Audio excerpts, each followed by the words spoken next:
Kofi threw a punch and missed. The second man didn't. Ji-hoon hit the concrete so hard his vision split into white. He felt the cold pavement against his cheek, heard the laughter of two men rifling through his jacket, and lay completely still until their footsteps faded into the Accra night. Then he rolled onto his back and stared up at a sky full of stars he had never noticed before. Not from the window of a five-star hotel, not from the back seat of a chauffeured car, not from the 40th floor of his own architecture firm in Seoul. He noticed them now. He had been in Ghana for 11 days. 11 days of sleeping on a foam mat behind the Korle Bu Teaching Hospital, 11 days of eating whatever strangers were willing to give, 11 days of wearing the same two shirts and learning very quickly that the world looked completely different from the ground. His business partner back in Seoul, Min-jun, thought this was insane. His mother had cried on the phone. His assistant had resigned in protest. But Ji-hoon Kwon, 34 years old, founder of KW Design Group, a man whose buildings stood in 6 countries, had made a decision, and he did not unmake decisions easily. He had started this because of a comment. A single comment left on an interview he had given to a Korean architectural magazine. The journalist had asked him what inspired his community housing projects across Southeast Asia, and Ji-hoon had said, with complete confidence, "I understand what people at the bottom need. I design for them." The comment underneath, from an anonymous reader, had said simply, "You have never spent a single night without money in your life. You understand nothing." He had stared at that comment for 3 days before booking the flight. The rules he gave himself were strict. No phone. No credit cards. No revealing who he was. 30 days living as a man with nothing in a city where nobody knew his face, to find out if that anonymous reader was right. He had chosen Accra because KW Design Group had just won a bid to build a community health and housing complex in the Jamestown district. If he was going to design for people, he was going to live beside them first. What he had not planned for was getting robbed on day 11. He sat up slowly, touched the side of his face, and winced. His jacket was gone. Inside that jacket had been his emergency notebook, the one where he sketched ideas and wrote observations. Not a phone, not money, just drawings and words. Losing it felt worse than the bruise. "You are bleeding." He turned. A woman was standing a few feet away, still in her nurse's uniform, pale blue scrubs, white rubber shoes that had seen 1,000 shifts, a small lunchbox tucked under her arm. She was looking at him with the particular expression of someone who is tired but refuses to let tiredness win. "I am fine," Ji-hoon said. "Your chin says otherwise." She set her lunchbox on the low concrete wall beside her and crouched to his level without being asked. She pulled a small pack of antiseptic wipes from her scrub pocket, the kind nurses carry like a second heartbeat, and held one out. "You do not have to take it, but you should." He took it. "What is your name?" she asked. Ji-hoon. She repeated it carefully, the syllables sitting differently in her mouth. "I am Abena. I work on the 3rd floor. Do you sleep here often?" 11 days, he said. She looked at him for a long moment, not with pity. Something more careful than pity. "You are not Ghanaian." No. "You are not a tourist either. Tourists do not sleep behind hospitals." She stood, picked up her lunchbox, and opened it. Inside was jollof rice with a small piece of fried tilapia, neatly packed in a takeaway container. She held it out to him. "I ate at the canteen today. This was going to be tomorrow's lunch, but you need it more tonight." Ji-hoon looked at the food. He was hungry, genuinely, uncomplicatedly hungry in a way he had not been since childhood. He looked up at her. "You work a night shift, and you are giving me your lunch." "I said I ate at the canteen. You said you were going to eat this tomorrow." She smiled for the first time. It was a small, private smile, like she was pleased he had been paying attention. "Eat. Before it gets cold." He ate. She sat on the low wall and scrolled through her phone without making it obvious. She was watching to make sure he was okay. The food was extraordinary, not because it was expensive, but because it was made by someone's hands, packed by someone who cared about tomorrow, and given away anyway. When he finished, he held the empty container out to her. "Thank you, Abena. Do not thank me. Just be safe." She took the container, snapped the lunchbox shut, and stood. "If you are here tomorrow, Try to stay closer to the gate.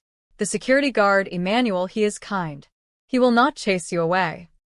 Then she walked inside, and the automatic doors slid shut behind her, and Ji-hoon sat alone on the pavement, holding an antiseptic wipe and trying to understand how, in 11 days of this experiment, a woman coming off a night shift with food packed for her own tomorrow had just become the most generous person he had ever met. If this story is already pulling at you, hit that subscribe button, drop a like, and tell us in the comments, would you give a stranger your lunch? Let's go. She came back the next day. Ji-hoon was not sure she would. People made gestures in the dark and forgot them by morning. He knew this because he had done it himself, back in his real life, pledging donations at charity dinners and letting his assistant handle the transfer months later. But at 7:42 in the morning, Abena walked out of the hospital's side entrance still in her scrubs from the overnight shift, and she stopped when she saw him. "You are still here. You said stay near the gate." She let out a short laugh, shaking her head like she was arguing with herself about something. Then she opened her bag and pulled out a small wrapped package. Cuss. "My mother makes them on Fridays. I took extra." She held out the bean cakes wrapped in foil, still warm. "Do not read meaning into this. I just had extra." "I believe you," Ji-hoon said and took them. She almost left. He could see the decision moving across her face. She was tired. She had worked through the night. Her feet were carrying the weight of 12 hours of other people's emergencies. But something made her sit on the wall for just a moment. "Why are you in Ghana?" she asked. "The truth." Ji-hoon chewed the kuss slowly. It was nutty and warm and perfectly salted. "I came to understand something," he said. "That is not an answer." "I know." He looked at her. "I will tell you the full answer when I understand it myself." She studied him for a long second. "You speak like an educated man. Is that a problem?" "It is a question." She stood, adjusting her bag on her shoulder. "There is a water tap near the security post. Emmanuel knows to let people use it. Clean yourself up." She walked away without looking back, and Ji-hoon found himself watching the doors long after they had closed behind her. By day 15, it had become a quiet routine. Not every day. Abena worked rotating shifts and her schedule was unpredictable, but whenever she appeared, she brought something. A boiled egg, a small container of wache wrapped in newspaper, a sachet of sabalo, the deep red hibiscus drink that Ji-hoon had come to love more than any wine he had ever tasted from a crystal glass. She never made a performance of it. She never looked at him the way some people looked at him on the street, with that particular cocktail of pity and discomfort that made him feel like a problem to be managed. She looked at him like he was a person she had decided to know. And they talked. That was the part Ji-hoon had not expected. He had expected charity. He had not expected conversation. But Abena talked the way she worked, directly, without waste, but with a warmth underneath everything that made even hard words feel like care. She told him about the hospital, about the families who slept in the corridors because they could not afford a bed, about the equipment shortages and the nurses who bought rubber gloves from their own salaries. She talked about her mother in Kumasi and her younger brother who wanted to study engineering, and the scholarship application she was helping him write every evening before sleep. "You help him write it, and then you come to work a night shift?" Ji-hoon asked one morning. "When else would I do it?" "You sleep? 4 hours." She said it plainly, no martyrdom in her voice. "It is enough for now. It will not be like this forever." Ji-hoon looked at his hands. In his real life, he had a team that handled his correspondence, a chef that handled his meals, and a sleep consultant, an actual human being paid to optimize his rest. He said nothing about any of this. "What do you think about?" Abena asked. "When you sit here all day?" "Space," he said honestly. "How people use space. How a building can make someone feel safe or make them feel invisible." He paused. "I think about how hospitals should be designed so families do not have to sleep on floors." She went very still. "You think about hospitals. The waiting areas especially. The way they are arranged communicates something to people. You are not important enough for comfort. It should not be like that." Abena was quiet for a long time. A car backfired somewhere on the main road. Emmanuel, the security guard, waved at them from his post. "My sister died in a hospital waiting room," she said finally. 3 years ago. The ward was full. She waited 4 hours. Nobody came. She did not look at Ji-hoon when she said this. She looked at a middle distance where grief lived. I became a nurse because of that day. I told myself nobody would die waiting on my watch. She straightened. I have not always been able to keep that promise, but I try every shift. Ji-hoon felt something crack open in his chest. Not the romantic kind of crack, not yet. The kind that happens when you are confronted with a life that has more moral weight than yours and you have been too comfortable to notice. Abena, he said. Do not say sorry about my sister. Everyone says sorry. It does not change the room she died in. I was not going to say sorry. He met her eyes. I was going to say you are the most remarkable person I have met in a very long time. She looked at him for a moment, really looked, the way you look at something you are deciding whether to trust. Then she stood and smoothed her scrubs. Eat your food before it gets cold, she said. And tomorrow I am bringing you a toothbrush. I do not care what you say about it. She went inside. Ji-hoon sat with a sabalo in his hand and felt, for the first time in 15 days, that he was not conducting an experiment at all. He was just a man sitting outside a hospital, missing someone who had not even left yet. We are at the halfway point, and this story is just getting started. Like this video if Abena just made your heart do something. Subscribe, because the ending of this one will stay with you. On day 28, Ji-hoon made a mistake. Abena had brought him rice and kontomire stew, and they were sitting on the wall in the early morning light, and she was laughing, really laughing, at something he had said about a patient in Seoul who had tried to bribe a contractor with a box of pears, and Ji-hoon forgot. For approximately 45 seconds, he forgot who he was pretending to be.